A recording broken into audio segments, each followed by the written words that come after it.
can you answer me? Was the Prophet Muhammad 56 years old when he had sex with a 9-year-old girl called Aisha? I'm just asking. It's one question I've always wanted to ask and get a straight answer to. Was he 56 and was she 9 years old? Can you hear me now, Richie? I'm listening to you, Anjam. Go ahead, I can hear you. Let me answer Tommy's question. The Messenger Muhammad, sallallahu alayhi wa sallam, married Aisha and her when she was below the age of maturity. Let him finish, Tommy. He did not consummate the marriage until she reached maturity. Now, maturity in Islam begins when a woman begins her menses, and it happened that she was 9 at the time, but it can go from 9 up to the age of 15. This is correct. And let me tell you something else, Tommy. I've been living in England. I was born in England. I've been here longer than you. So, when you talk about Britishness and a right to be here, you see, we've been here for a long time, Tommy. It's not like, we were born like in the North Pole or somewhere like that. So according to your own, if you like, criteria, when you're going to start kicking people out of this country because they disagree with your kind of thuggish behavior and your thuggish way of life, then how many people are going to kick out? Just because people differ with you and they have different points of view, I suppose what you're saying, therefore, is that if there's an opinion you don't like, then you should have a law that you should just kick people out of the country. Is that right? What I'd like to ask you, Anjam, is your well, answer that, Tommy. Answer that, to be fair to me. He asked you a question. Answer that. Is that what you're about? And what Anjam wishes to do is to have a caliphate state, an Islamic domination, yeah, where we're all governed by Sharia law. Now that is anti-democratic. It's homophobic. It's anti-Semitic. 60 years ago, he'd have been hung. He's traitor to the country. Yeah. Well, hang on a second. What's wrong with him wanting it? Let me ask this. What's wrong with him wanting that? You live in a democracy.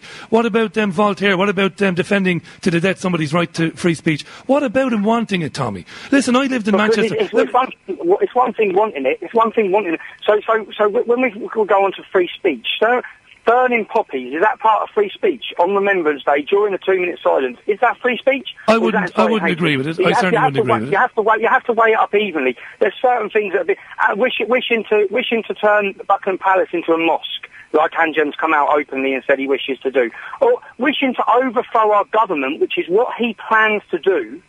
It certainly should not be allowed to go on. But one thing, Anjam just answered the question. Obviously, the Prophet Muhammad was 56 when he had sex with a girl that was 9. Anjam, is your role in modern Britain today, in modern 2012 Britain, to emulate the Prophet Muhammad? That's an unfair question. I'll tell you why, Tommy. Because the Romans had sex with boys as young as 5 and 6. Yeah. But this is all right, and they don't do it now. I don't blame Muhammad. Let Anjam answer. Go ahead, Anjam. Well, can I just say, I don't blame Muhammad because it was 1400 years ago. I don't blame him, but we accept that things have evolved and changed. No, we've not finished. Hang on. Go ahead, Anjam. Go ahead. Look, Britain, you see, before the Industrial Revolution, used to have the hegemony of the church. And obviously, if one was to persist on accepting the status quo, you would never have the situation where people have the freedoms that they have today. So if we're going to say that anyone who wants to change the government and wants a revolution should be kicked out and there should be no way that we should ever change, obviously we wouldn't have the changes that, some of the people find beneficial. The point is, yes, we call for change, we call for divine law, but, we believe that it's beneficial for Britain. If you're going to now just kick everyone out who you disagree with, you're never going to get change. Now, as far as the Prophet is going, yes, he is the example for us. Let him finish, Tommy, and then you can come back. In every aspect, he is the example for us to follow in every aspect of life. And we have the criteria in terms of marriage, that a man and a woman, obviously, when they reach maturity, they are allowed to get married. Now, the Messenger Muhammad, sallallahu alayhi wa sallam, he did marry, and he married various wives. And, he is an example for us to follow. We cannot have the number of wives that he had because he is unique and a special case in this regard. But there are many guidelines. I think you've got to take the whole package, Tommy. What we're calling for would be very beneficial for Britain. I think you should sit down. Bear with me. You should sit down and have a good listen to what we're calling for and how Britain would change. And you never know, you may become a Muslim and you may start calling for it yourself. But Anjam, I can't agree with you. Before I let Tommy back in, Anjam, I can't agree with that.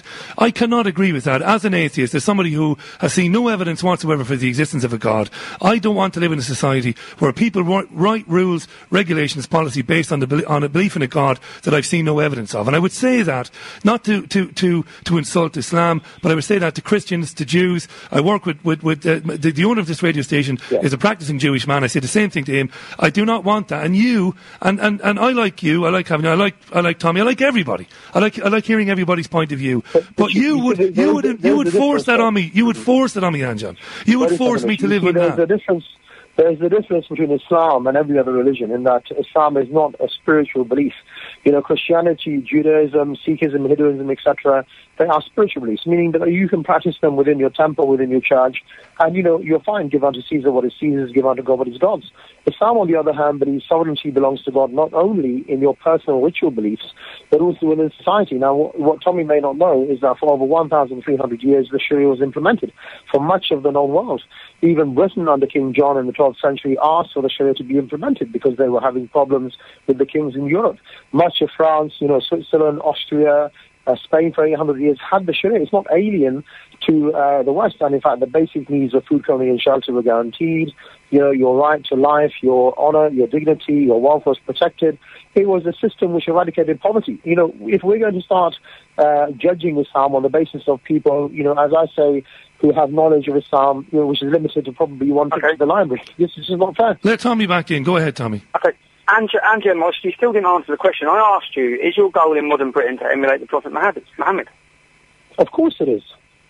Okay, so your goal is to emulate the Prophet Muhammad, who had sex with a 9-year-old kid. I have a big problem now, because there's Muslim paedophile gangs from one end of this country to the other that are raping and abusing our daughters and our kids, age 11, 12, 13 years old. And now we can see the link.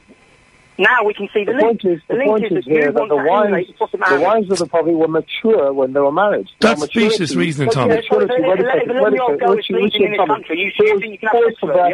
Pause for breath for 1 second. Do you know what the age limit is for marriage under the Vatican in Italy? Do you know what it is? It's 12. Yeah, 12 or 9 or something. 12. So is 12 fine, is it, Tommy? Or should we declare war now on Italians because it's 12? Tommy, can I ask you a question, Tommy? Is that still a child? Anjan, allow me to ask Tommy a question, please. In European countries, the age of consent varies from country to country. It's 13, Anjan. Anjan, you are a paedophile, Anjan. He's not. Tommy, that's absolutely outrageous, that. No, it's not. There's no need for that. That's absolutely outrageous. You should not say that. That's outrageous, He just said he thinks it's okay to have a... No, he didn't say anything like that. He didn't say anything like that at all. Yes, He was making the point that it varies around Europe. In Spain, for example... No, what did he say? Finish. He said... He never said that he thinks it's okay to have sex with a 9-year-old girl. That's wrong. Ask him when it's okay to... When is it okay to have sex with a girl then, Anjan? Well, it's okay within marriage when the woman becomes mature. So, what do you mean by mature? Well, maturity when she begins her menses. That is what Islam defines. So that could be when she begins her period. Well, under the Sharia, under the Islamic State, upwards from the age of 9 is the lower limit, and usually up until the age of 15 is when a woman becomes mature. So what you will find, in fact, Tommy, is that women vary in their maturity in terms of the society, from generation to generation. It so happened, Tommy. You see, 9 and 10-year-olds in the time of the Prophet were very mature. And in fact, they looked after the family. They weren't the way that they are nowadays. I mean, we're not talking in the Prophet. The point is, you've got to have a look. You need a system, Tommy, which does not come from David Cameron or Tony Blair. If they decided tomorrow that the age of consent to get married, for example, was 20 years old, you'll probably accept it because you just follow whatever the leaders say. Right, hang on a second, Anjan. Hang on a second. Let me in. First of all, in Spain it's 13, which I don't agree with. We have a lot of problems with that. It's 13 is the age of consent here. We're nearly at the end of it. Tommy, I'm going to give you 60 seconds to sum up, and then I'm going to give Anjan the same courtesy, and then we'll leave it at that because we're nearly up on the news anyway. Go ahead, Tommy. Yeah, I just wanted to confirm that Anjan thinks it's okay to have sex with children when they start their periods. That's all I wanted to confirm, because that's the problem we have going across this country now of the Islamic community. They're having sex with 11-year-old kids.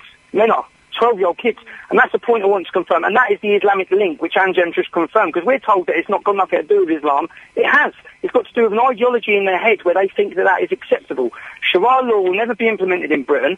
all that will ever meet the implementation of Sharia law is a fierce resistance, which is what you're seeing now. And people like Anjem, I can't believe he just stood on the radio and said that he thinks it's okay to have sex with kids. Have you, Anjem? Are you saying you agree with that? Because you do know that the vast majority of Muslims, especially the ones I've met when I've lived in Manchester, I lived in London and Kingston, the vast majority of Muslims would be absolutely appalled by the idea of having sex with an 11, a 12, a 13-year-old girl. Well, Anjem, is that what you're saying? Well, let him answer. Allow me to respond to that, yes. Richie. The point is that in Islam, yes, we do believe that a man or a woman can get married when they reach maturity. Now, for a male, it is when he sees signs of maturity. That could be, for example, the thickness of the pubic hair, the fact that he can have wet dreams, etc. There are certain signs of maturity. For the woman, it's when she begins her period. After that, they can get married, meaning they are now husband and wife, and then after that, they can consummate the marriage. This is what we believe. Now, that would be the case under the Sharia, and they would have respective rights and responsibilities. But what I would say to you is that when you talk about pedophilia in its real sense, when people are not mature, did you know, for example, that 50% of all pedophilia images, for example, are downloaded in America and in Europe?